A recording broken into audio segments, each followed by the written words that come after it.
Hungarians pride themselves on saying that their language is the second hardest in the world after Chinese. It's not necessarily, but they believe that, and it definitely is hard. But I feel like learning any language is hard, and really, you feel the gift of tongues as the Lord helps you to learn it.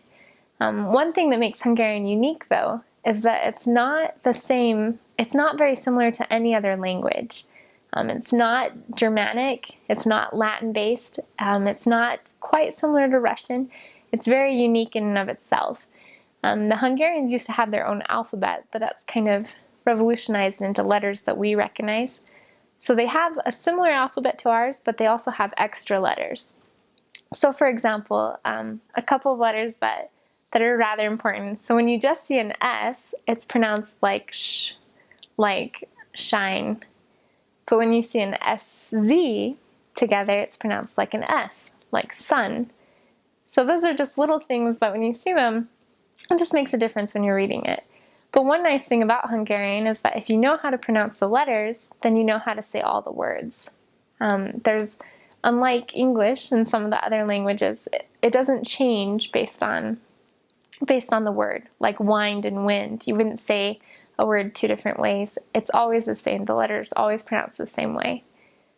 But Hungarian, one thing that I loved is that the missionaries were often helped by the members. The members were excited to help them. So I remember going to church in my first area in a little branch, and I could never say the word turkey right.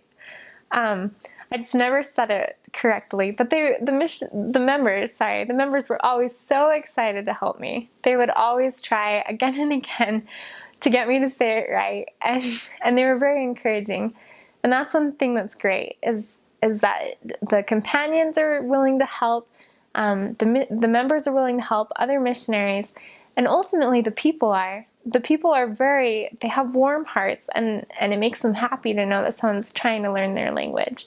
So I would just go up and talk to people, whether I was saying it correctly or not, and I found that they would soon help me out. That was great.